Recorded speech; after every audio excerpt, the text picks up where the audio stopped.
Hello friends, for today's video I have decided to play against two of the semi-finalists in the Probots StarCraft 2 competition. Now the Probots is a competition that gets run quarterly where the best bots of StarCraft 2 fight against one another. I saw my chance because if Sharkbot is in the semi-finals and I managed to beat Sharkbot, then it theoretically would mean that I am also a semi-finalist and that would be my first top 4 finish in, well, about a decade. So I was like, all right, I wanna try this out, see if this old man still has it. Now, for the people that have never seen any bot content before, we first need to get something out of the way. You see the worker count going up and down at a rapid pace. That is not because the worker count, there's workers disappearing and appearing. No, it's because they're using a technique called speed mining, in which they click and then shift click on top of the mineral patch. First click in front of it, then shift click on top of it. And you see there's no deceleration here at the end, which means that they can mine more minerals than the average pro player can. They also do it on the way back, so there's no deceleration here either. They just boom, boom, boom. They poof between the nexus and the minerals. This allows them for a 12% increase in resource mining if done properly. If done improperly, you could lose minerals. I often do it improperly, or I'll select all of my workers and click them on one mineral patch. That does not increase your mineral mining, but that is pretty obvious. Sharkbot here opened up with a pylon next to my barracks. I decided to play Terran, to give them a bit of a chance still. I thought it was a cute trick, but also kind of a bad one, because this pylon actually ended up delaying the cybernetic score quite a bit, which, in my humble opinion, as a 12-year veteran of StarCraft 2, would be more important than getting a pylon to block the reactor at the tech lab. I understand that for some bots this might be a very difficult thing to deal with, but I just floated my barracks for 2 seconds, landed it, and then started my reactor anyway. So I think this is kind of an odd call. I mean, it does provide a bit of scouting information, but I was smart enough to build my factory out of range of the pylon, so even that piece of information hadn't really been, transmitted over properly here to the Sharkbot. Nexus is about to finish up. 23 workers to 21. This is fairly normal in this stage of the game. And we see a fast second gate as well out of Sharkbot. I thought this was mighty interesting as well. One of the most standard things that has been the case in Protoss versus Terran for honestly more than a decade at this point is that you get a single gateway and then you build a tech structure, because warp gate takes very long to finish. It takes 100 seconds to finish. That means that you can build your second gateway much later. Yeah, right, a little bit of a funny BM by the Sharkbot. Does end up using the second gate actually for production. So that is cool. It means it's somewhat of an efficient build, but I still prefer seeing faster tech. This is just a big deviation from the meta game. Now, I've spoken to a lot of the programmers of these bots before. And one thing that I always noticed when talking with them is that their bot can kind of do, what would I call it? It's difficult to improvise against something. So they need to have a very kind of airtight responses to things. And although this looks bad to me, there probably is a very good reason why Sharkbot is opening with a second gateway before tech rather than tech before second gateway. This might make the Sharkbot a little bit safer in some niche scenarios in bot versus bot play that I am not aware of. Against the human, this is just bad. You want the faster tech, ideally a Twilight Council or a Stargate. Instead, we see a Prism coming out of the Sharkbot. So maybe for a little bit of Stalker harass or something along those lines. Medevac is going to go across the map. I decided to go for a mine drop. Kind of an ill-advised build order, of course, because the probe splits are just going to be perfect. One of the things that AIs have been doing perfectly for the beginning of StarCraft 2 is just unit splitting. They're extremely good at it. I remember when I was still in high school and I saw these videos of like Link splitting away from tanks, and I always thought it was so epic. I did think it was funny they asked if I was part of the Zerg Cabal. I was like, man, this is getting very personal right now. No proper pickups though, by the way. I thought this was interesting. I actually want to show that again, because I would figure that would be kind of implemented. So I fly in here with my medevac. Prism is somewhat nearby. Tries to go for stalkers to maybe go across the map, then goes back home. And then look at this. Doesn't pick up the probes with the prism and doesn't pick up the stalker with the prism either, which I thought was interesting because that would be, you know, my natural thinking is that the prism would be great against Widow Mines because you can pick up in between every shot. It would be great against Marauders as well because, you know, AI should be capable of quickly picking up units while the Marauder shot is in the air. That was one of the things that I actually was thinking about. As a result, I decided to just go for a lot of Marines because the Marine shot is a direct hit. I was like, they can't dodge a direct hit. You know, pew, comes out of the gun and it hits you right in the face. Unlike the fat Marauder shell, it takes a little while to travel. Now, we're going to see I think there's a second prism now coming out. Double observers as well, as my Widow Mine drop went back in. 44 workers to 45, which is already a good situation for the Terran, right? Let's face it, as mine's going to get cleaned up. Whenever the Terran is ahead in workers, that is generally considered quite good. I also went for a Raven as a follow-up. I saw a couple of observers. I was like, you know what? Maybe I can kill an observer if it goes across the map, and otherwise I can always send my Raven across the map and maybe go for a little bit of harassment with it. Now, Sharkbot, meanwhile, is hanging around his own third Nexus and taking double gases here, which, yeah, you do you, buddy. It's your party as well. Auto turret goes up in the main base. Beautiful position here as well. Probes actually get kind of pulled towards it. A little bit of confusion there as my auto turret ends up netting 4 kills. Mine drop gets back in, but this one does get shut down by this Stalker. Third CC on the way for me as I'm up by about 10 supply. This is not a crazy amount to be up by. Very shocked to see the air armor being researched. Also shocked to see such a late Robo Bay after such a fast robotics facility opener, right? Where has all the money been going into? Just Stalkers and Sentries, I guess. But without upgrades, those don't tend to be very strong. My Marine tank push moving across the map. Starting to feel pretty confident at this point. New auto turret goes down as well, even targeting a little bit with it. 7 kills total on this Raven. I have good eco. I have solid production. +1 is about to finish up. Stim is about to finish up. Combat shield is like 10 seconds away. I got a little bit over eager just before Stim and combat. I was like, oh, wait a second. This ain't good. As Sharkbot actually went pretty far forward. And here I got extremely afraid just because of the movement. I was like, I'm 100% sure that I'm winning this fight.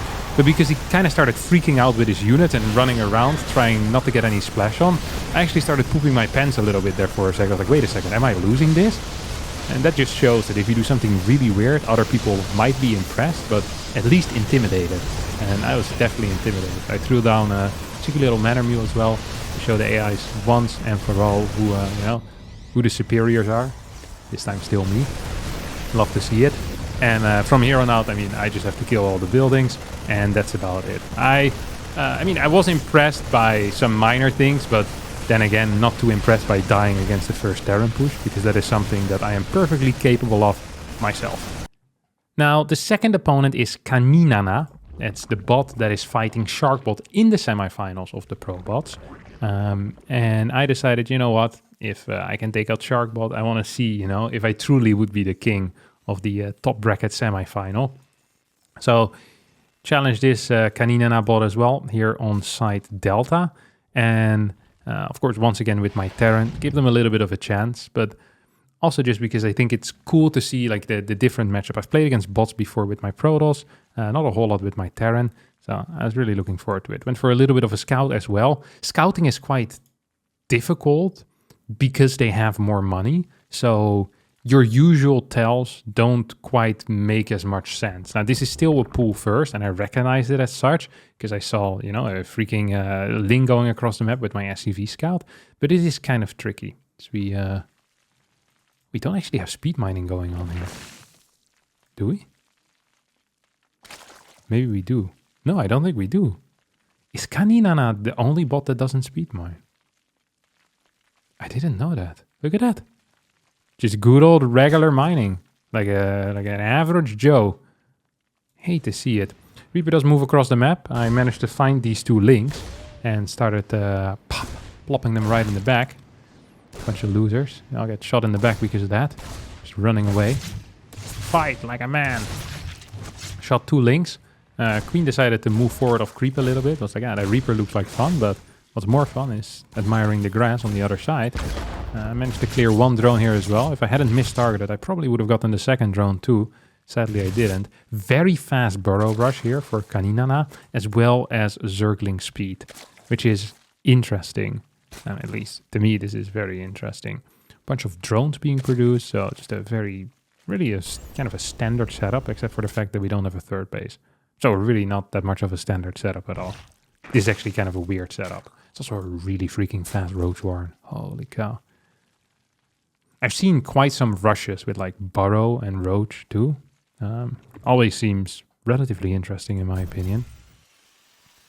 Gonna have a starport coming out. Because I saw the fast pool, no third base, I was thinking to myself, hey, this has to be like some type of roach attack, maybe a baneling bust.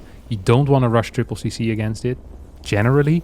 And instead you kind of want to rush out Banshee, 1 or 2 Banshees, see if you can get a bit of map control here with these Hellions. As this Ling goes up in here, it's going to get a scout. And I managed to clear it, I think, right? Yeah, I managed to clear it with my next 2 Hellions, so that's very nice. Just kind of going back and forth. First 4 roaches now on the way. Still no third base, which really I think is not great. This extractor also isn't doing much of anything. It has been built, but isn't mining. Another extractor here that isn't really mining. So I feel like some fundamental thing still missing here on the Caninana side. He's building a bunch of roaches, making it hard for me to Hellion harass, though. Oh, the APM is... Look at the humble beginnings here. 1500 APM. It's only like 5 times as high as I have. A little bit less even.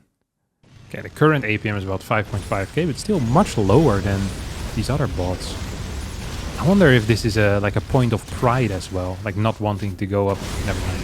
To the 10Ks is what I was gonna say, and then I saw that there indeed was about 10,000 APM right now. Helion's really not getting the damage done. I was thinking of running up here, but I was afraid of there being like 3 queens or 6 roaches just kind of waiting up there, so I decided not to do it.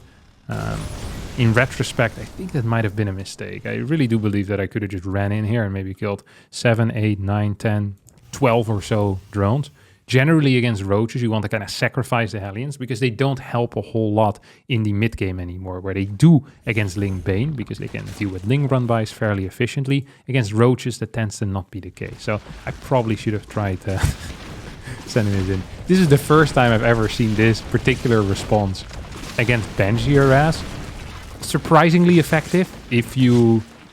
I think you have to be like 0.2 seconds before my first Banshee shot goes off, you have to burrow already, because it felt like it was predicting where I was going to shoot rather than responding to where I was shooting. So I think you need to be just before it, which is kind of cool. A really sick response to Banshee harass that I'd never seen before, and I don't think I'm ever going to see again in my life. Worker count is very low. That is, of course, an issue, because it means that I'm going to build more units. Now, I do see the tunneling claws is the first upgrade. We also saw 2 random spines in here. I'm not quite sure what that was for. Maybe for a potential Hellion run-by. It's hard to say what these things are for. Like, you don't quite know what the reads are. As now Overseers are being popped out at a pretty high pace. We have 4 out already on the map. We have Overseer speed as well coming in. And this is granting Caninana pretty much full vision of everything I'm doing. And it actually was scaring the crap out of me. Like, there were changelings running in every possible direction, and it was frustrating, okay? I'm not gonna lie, it was frustrating having to deal with this. I managed to shoot a couple, but not all of them, and at some point there's so many Overseers. It seems like the plan of Caninana is to just build Overseers and roaches with tunneling claws, and then I don't know where they'll go into eventually, but yeah. I opened with a bunch of Marines, some tanks, fairly safe. Tanks, of course, are good, although a little bit less effective against people that have perfect splitting every single time. Here, I think I tried chasing one of these Overseers. Look at the vision that it provides.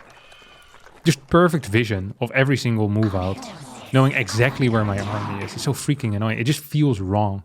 It's like you're being spied at all times, but there's nothing you can do about it. It reminded me a bit of those old racing games where if you tried to run over a pedestrian, they'd always jump out of the way, and you could never catch them, you know? Not that I would, you know, say that you should drive over pedestrians in video games, but imagine in a hypothetical scenario where you would try it, it would have been impossible, is what I've read online. So it's kind of like that. That's what it felt like, at least. Like, I could never catch these idiots. And he's full vision of me. Creep spread is getting denied a little bit, which must be hella frustrating. These 3 overseers, I'm not quite sure what they're doing. Here we have a changeling surround on top of my Hellbat. I've never seen this particular move before in my life, but loving it. Absolutely loving it. 4 CC on the way as well. A scan. I just was afraid. I think this was the first time where I saw the tunneling claws had been researched, so I just started pumping turrets everywhere. I was really afraid of tunneling claw harass or really just roaches getting anywhere where they shouldn't. Roaches and sand are very similar in that regard. Double tank factory. Managed to clear a fort base, which was nice. Not the greatest defense. I think should have been possible to hold that. It's just a double drop. And yeah, I mean, there were plenty of units around. You know that the rest of my army hasn't moved out yet because you have the full vision. So should have had more resources there. It's the same here in the main base. It feels like the response only comes after I'm kind of already there. Like, I was flying in vision and I was hanging around, but no real response. The damage that I deal is much lower than I anticipated here. We get the burrow plus instant unburrow once Caninana sees that I'm scanning. And here I actually was starting to get a little bit worried. I saw the 16 drones in this general area. I was losing quite a few medevacs. I was losing quite a few marines. And I realized I'd forgotten my tutu for a little while as well. It's like, wait a second. I mean, I have a couple of tanks for safety, but a straight up roach push here actually feels pretty scary because there's a lot of freaking roaches. And I mean, I have a couple of tanks, but not that many. I was like, okay, I'm going to need to use my Banshee perhaps defensively as the roaches. I'm not quite sure what this is, like the rain dance or something. And the rain never came, so I don't think it's the most efficient rain dance. Then decided to actually move in here and look at some of that burrow micro, just kind of burrowing and running back. Now, scan is going to run out at some point, of course, but yeah, not the greatest fight for the Zerg. As I managed to win that one pretty convincingly. Follow-up is going to be 6 queens dancing in the main base, as well as Neural Parasite here on the infestation pit. Hive coming in too, +2 range upgrade. I would really like to see... Oh, Carapace hadn't even finished yet, I hadn't seen that. I would prefer seeing faster Carapace upgrades against Terran. Is generally better, right? Marines deal a lot of damage. You want to have your extra armor against it. Here I decided, you know what? I've seen enough. I've won a fight. I've done well. Maybe I can actually go for a little bit of a push here. I saw a bunch of roach and I was thinking to myself, you know what? Maybe I actually can, because this is a lot of roaches. But then I fought anyway. I did relatively well here.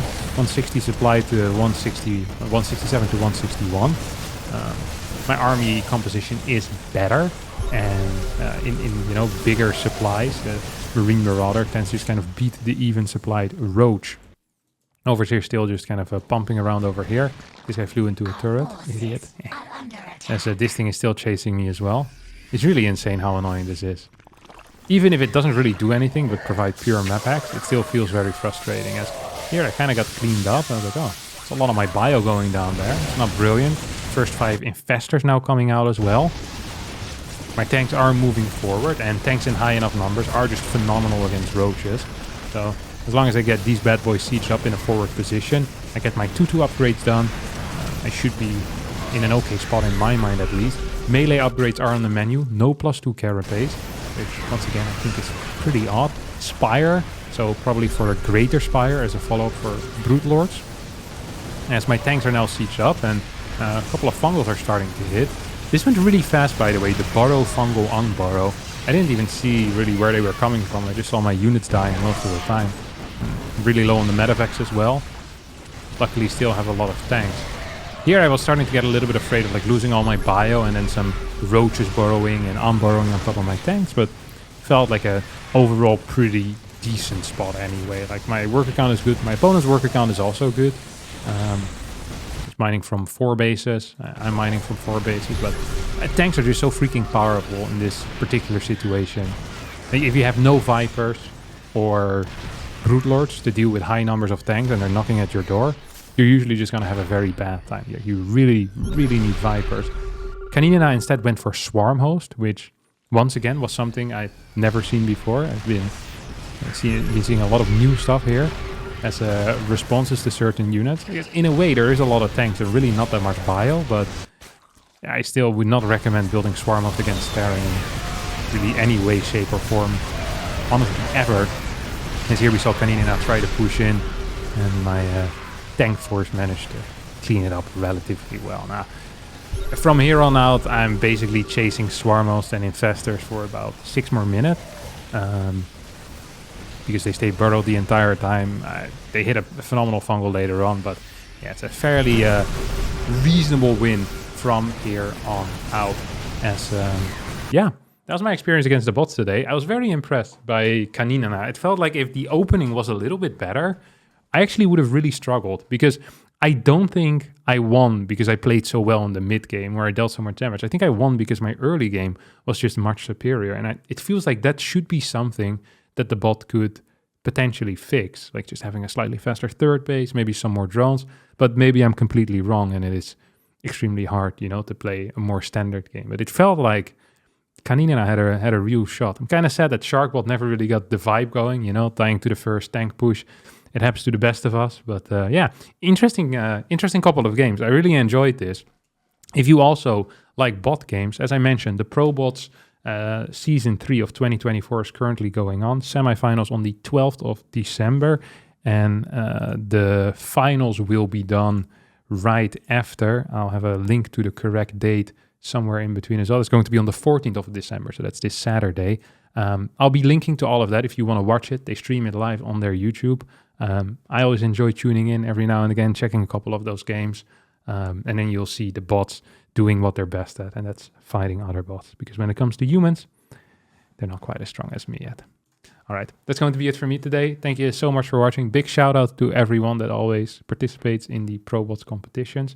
It's been a blessing watching these games. It's been a blessing playing against them. If you want to play against the bots, I'll also leave a link down to do that below. And yeah, you can see if Sharkbot is just as cocky against you guys as he was against me, and if you can humble him as much as I did. All right, thanks for watching, and I'll see all of you next time for a new video. Bye-bye.